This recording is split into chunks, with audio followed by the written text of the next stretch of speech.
Hi friends, Rupali पाककलेमध्ये तुमचं स्वागत आहे।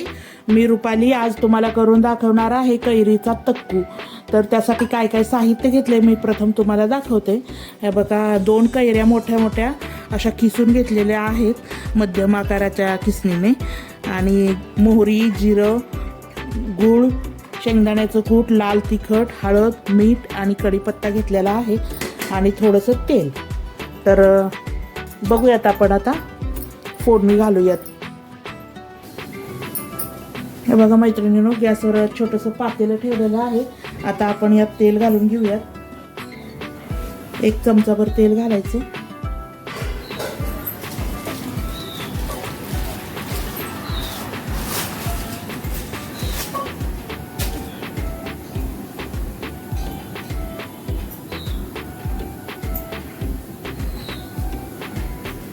यात मोहरी घालूयात 1 चमचा।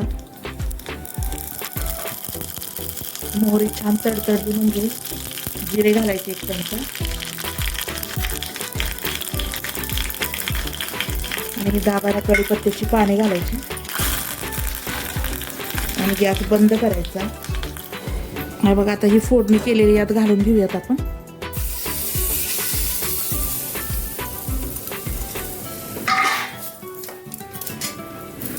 यात आपण हे अर्धा चमचा लाल तिखट घालून घेऊयात।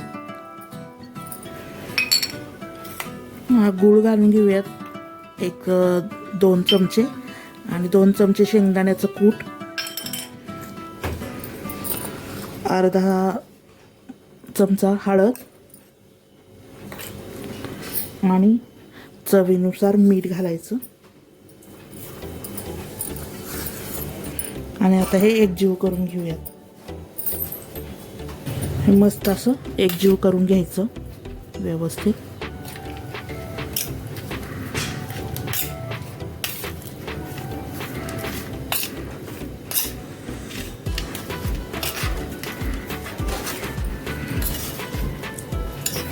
उन्हाळ्याच्या दिवसात हा तोंडी लावण्यासाठी भन्नाट प्रकार आहे।